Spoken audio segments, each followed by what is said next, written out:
Muy buenas. Hoy vamos a meternos de lleno en un mundo que es verdaderamente fascinante, el de construir nuestros propios aparatos inteligentes para vigilar lo que pasa a nuestro alrededor.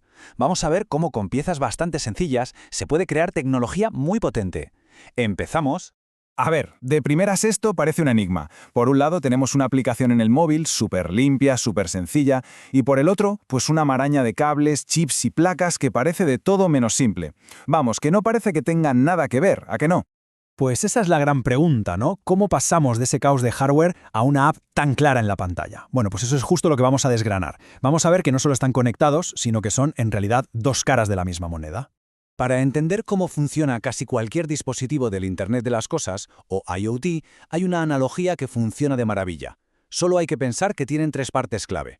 Un cerebro que piensa, unos sentidos que perciben el entorno y una voz que nos cuenta lo que pasa. Venga, empecemos por el cerebro. Esta es, sin duda, la pieza central, el director de orquesta. Es un ordenador en miniatura que se puede programar para que siga unas instrucciones, procese la información que le llega y lo controle absolutamente todo. Y mirad, un ejemplo perfecto de cerebro es este chip, el ESP32. Es súper popular para estos proyectos por varias razones. Es potente, es muy barato y lo más importante, ya trae de serie Wi-Fi y Bluetooth. Esto simplifica las cosas una barbaridad. Vale, ya tenemos el cerebro. ¿Qué le falta? Pues los sentidos. Si el microcontrolador es el cerebro, los sensores son sus ojos, sus oídos, su tacto, son los que le permiten sentir el mundo real. Cogen algo físico, como la temperatura, y lo convierten en unos y ceros que el cerebro pueda entender. Y un ejemplo súper común es este, el sensor DHT22. Este pequeño componente es capaz de medir dos cosas a la vez, la temperatura y la humedad del aire, y con bastante precisión además. Es uno de esos órganos sensoriales que se ven en muchísimos proyectos de este tipo. Y con esto llegamos a la tercera pata, la voz. De nada sirve que el cerebro sepa algo si no nos lo puede contar. Y aquí es donde entran las plataformas de IoT. Son, básicamente, servicios en Internet que hacen de puente entre el cacharro físico y la pantalla de nuestro móvil. El proceso es una pasada. Los datos en bruto que saca el sensor viajan por Internet hasta la nube. Allí, estas plataformas los recogen y los transforman en esos gráficos tan visuales que vemos en la app, convierten una simple ristra de números en información que se entiende de un solo vistazo. Bueno, suficiente teoría por ahora. Vamos a ver cómo se aplica todo esto en la práctica, ¿no? Vamos a usar nuestro modelo de cerebro, sentidos y voz para montar el primer proyecto que se analiza en las fuentes, una estación meteorológica casera. Y el montaje, la verdad, es que sigue una lógica aplastante. Primero, el cerebro. Se usa un ESP32. Segundo, los sentidos. Un sensor DHT22 para medir la temperatura y la humedad. Y tercero, la voz. Se conecta a la plataforma Blink, que es la que se encargará de recibir los datos y mostrarlos en el móvil.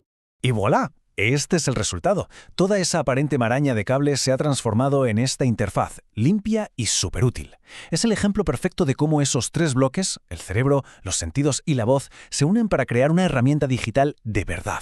Pero la gran pregunta es, ¿funciona bien? ¿Es preciso? Pues sus creadores lo compararon con los datos de una estación meteorológica oficial. En la temperatura, hubo una desviación del 20%. Pero ¡ojo! ¡Ojo con la humedad! Solo un 2% de error. Eso es una precisión increíble para un cacharrito hecho en casa. Y si lo vemos en un gráfico, la diferencia es que salta a la vista. La barrita del error de humedad es diminuta comparada con la de la temperatura.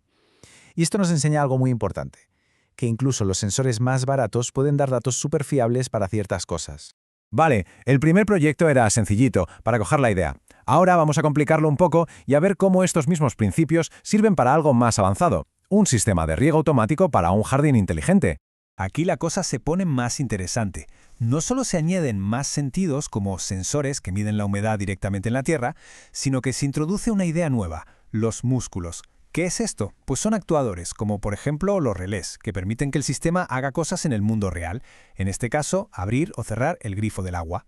Y además, su voz se hace más potente, integrándose en un sistema de domótica completo.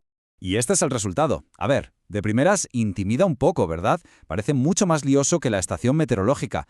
Pero si lo piensas, en el fondo no es más que la misma idea, solo que con más piezas, varios cerebros, muchísimos más sentidos y ahora también músculos para poder actuar. Bien, hemos visto el cómo se montan estos aparatos, pero ¿y el por qué? ¿Por qué es importante todo esto? Pues porque va más allá de un simple hobby. Se trata de entender la tecnología que nos rodea y de poder adaptarla a lo que necesitamos. Así que si tuviéramos que quedarnos con las ideas principales, La primera, que cualquier aparato de estos se puede descomponer en cerebro, sentidos y voz. La segunda, que las piezas para montarlos son baratas y fáciles de conseguir. Y tercero, que se puede empezar por algo muy simple y hacerlo crecer hasta tener un sistema complejo y automático. Al final de lo que se trata es de coger las riendas de la tecnología. Hay una cita en una de las fuentes que, la verdad, lo clava.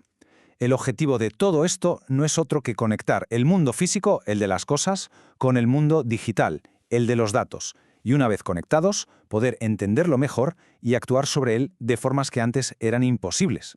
Y con esta idea llegamos al final. La pregunta ya no es cómo funcionan estos aparatos.